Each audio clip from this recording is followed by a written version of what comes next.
Kanishka dream channel நேயர்களுக்கு அன்பு நிறைந்த வணக்கங்கள்.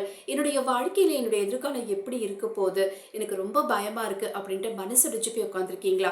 அப்போ உங்களுக்காக ஒரு குட்டி கதை சொல்ல போறேங்க. ஒரு அழகான கிராமம், அந்த கிராமத்துல அழகான கோவில் மலை மேல இருக்கு.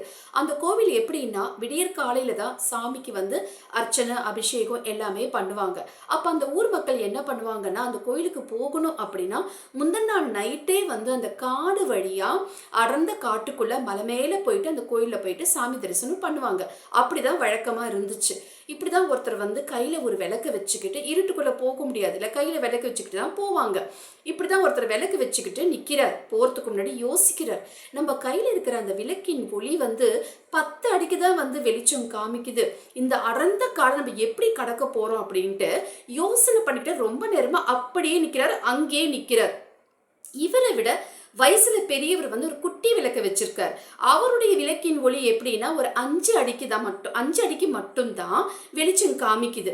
இவர் யோசிக்கிறார், நம்ம விளக்கே ஒரு 10 அடிக்கு காமிக்குது, நம்ம யோசிச்சுட்டு இருக்கோம், இவர் என்ன இவ்வளவு குட்டி விளக்கு எடுத்துட்டு வந்திருக்காரு அப்படின்ட்டு யோசிச்சுட்டே இருக்கும்போது அந்த வயசானவர் இவர்கிட்ட கேட்கிறார், தம்பி ஏன்பா நின்றுட்டே இருக்க, போகாம அப்படின்ட்டு. இல்ல என் கையில இருக்கிற அந்த விளக்கின் ஒளி 10 அடிக்கு மட்டும்தான் அந்த வெளிச்சம் கொடுக்குது, அப்படி அதுக்காக நான் யோசிச்சுட்டே நின்றுட்டு இருக்கேன் அப்படின்னு சொல்லிட்டு இவர் சொல்றார். அதுக்கு அந்த பெரியவர் சொன்னாரா, உன் கையில விளக்கு இருக்குல்ல, அந்த ஒளி இருக்குல்ல, 10 அடிக்கு வெளிச்சம் கொடுக்குது இல்ல, நீ 10 அடி நடந்து போ.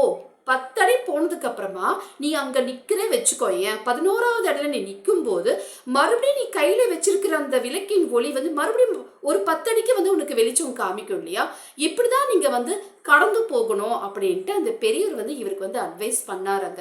இதுல இருந்து நமக்கு கிடைக்கக்கூடிய மாரல் என்னன்னா, நம்ம வாழ்க்கையில ஒண்ணு அடையிறதுக்கு, ஒரு இலக்கு அடையிறோம் இல்ல, ஒரு நம்ம ஏதாவது சாதிக்கணும் அப்படின்னு நம்ம நினைப்போம். அந்த சாதிக்கிறதுக்கு நம்ம கையில என்ன வாய்ப்பு இருக்கோ நாம முன்னாடி ஸ்டெப்பு வச்சு போயிட்டே இருக்கணும். அந்த சின்ன சின்ன வாய்ப்புகள் தான் பெரிய முன்னேற்றத்தை நம்மளுக்கு கொடுக்கும் அப்படின்ற ஒரு மாறல இந்த கதை நமக்கு விளக்குகிறது. அவ்வளவுதான், என்னால முடியாது அப்படின்னு நம்ம எந்த சூழ்நிலையும் நம்ம அப்படியே அசந்து நின்றுடாம நம்ம ஃபார்வர்ட் பண்ணி முன்னோக்கி நம்ம போகணும் அப்படின்ற ஒரு விஷயத்தை இந்த கதை நமக்கு கற்றுக் கொடுக்கிறது. யோசிக்கலாமா? என்னுடைய சேனலை லைக் பண்ணி, ஷேர் பண்ணி, சப்ஸ்கிரைப் பண்ணுங்க. என்றும் அன்புடன் உங்கள் உமா மகேஸ்வரி. நன்றி, வணக்கம்.